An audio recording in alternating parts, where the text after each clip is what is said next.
Hello student, स्वागत है आपका सुभद्रा एजुकेशन में। तो स्टूडेंट, संविधान के बारे में हमारी पिछली 3 क्लास हो चुकी है। आज हमारी 4 नंबर की क्लास है और इसमें हम जानेंगे कि संविधान के निर्माण में क्या अंग्रेजों ने भी कोई महत्वपूर्ण भूमिका निभाई थी कि नहीं। तो आइए क्लास को देर न करते हुए स्टार्ट करते हैं। आज की हमारी जो क्लास है, संविधान के निर्माण में अंग्रेजों के प्रयास। सबसे पहले हम जानकारी प्राप्त करेंगे कि अगस्त प्रस्ताव क्या होता है। अगस्त प्रस्ताव जो है वो 1940 ईस्वी में अंग्रेजों के द्वारा लाया गया था। कौन लेकर आया था इसे? अंग्रेज अधिकारी लॉर्ड लिनलिथगो, यानी कि जो अगस्त प्रस्ताव जो लेकर आया था वह अंग्रेज अधिकारी था एक, जिसका नाम क्या है, लॉर्ड लिनलिथगो इसे लेकर आया था। लेकिन कांग्रेस और मुस्लिम लीग ने इसका क्या कर दिया? बहिष्कार कर दिया था। अगस्त प्रस्ताव का बहिष्कार कर दिया था। इसमें कहा गया कि भारतीयों के लिए संविधान सभा का गठन किया जाएगा, लेकिन कब? जब द्वितीय विश्व युद्ध समाप्त हो जाएगा और इसके बदले में भारतीयों को क्या करना पड़ेगा? अंग्रेजों की सहायता करनी होगी। तो कांग्रेस और मुस्लिम लीग ने इस अगस्त प्रस्ताव को ठुकरा दिया और पंडित जी आ गए, नेहरू जी आ गए थे। नेहरू जी ने कहा कि ये आप क्या कह रहे हो, यह तो दरवाजे में लगी हुई जंग की कील के समान है। यह किसने कहा? पंडित नेहरू ने कहा। इसके बाद में हमारा जो अगला प्रस्ताव है वह है क्रिप्स प्रस्ताव। क्रिप्स प्रस्ताव कौन लेकर आया था? अंग्रेज अधिकारी स्टीफन क्रिप्स लेकर आया था इसे।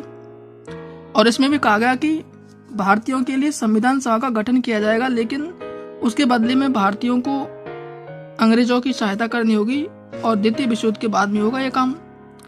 तो फिर इसका भी कांग्रेस और मुस्लिम लीग ने इसका भी बहिष्कार कर दिया और तभी वहां पर महात्मा गांधी आ गए थे और महात्मा गांधी ने इसे क्या नाम दिया? पोस्ट डेटेड चेक, उत्तर तिथि चेक कहा इसे। उसे कहा कि इसकी कोई तिथि कोई निश्चित नहीं है, इसे उत्तर तिथि चेक कहा। किसने? महात्मा गांधी ने।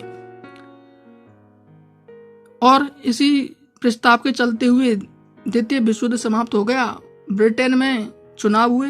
चुनाव होने के बाद में यहाँ का ब्रिटेन का जो प्रधानमंत्री बना वह क्लीमेंट एटली को बनाया था साहब। क्लीमेंट एटली ने प्रधानमंत्री पद को ग्रहण किया। ये लेबर पार्टी से संबंधित था, उदारवादी नेता था और ये भारतीयों को स्वतंत्रता दिलाने के पक्ष में था। ठीक है दोस्तों, इसके बाद में जो तीसरा प्रस्ताव है वो कौन सा है?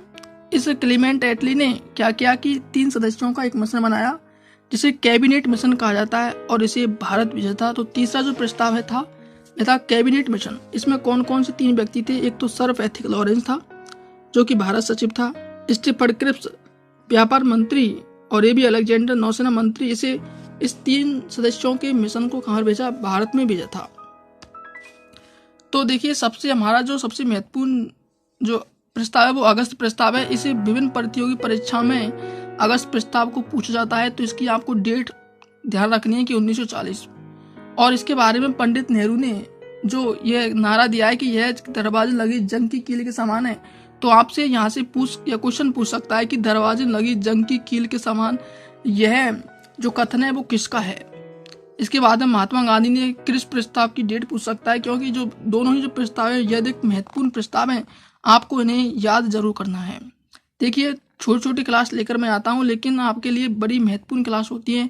आप इन्हें तुरंत देखा करें और तुरंत इस प्रकार की क्लासों को तुरंत प्राप्त करने के लिए प्लीज चैनल को सब्सक्राइब करें और यदि क्लास अच्छी लगे तो क्लास को लाइक करें। Thank you.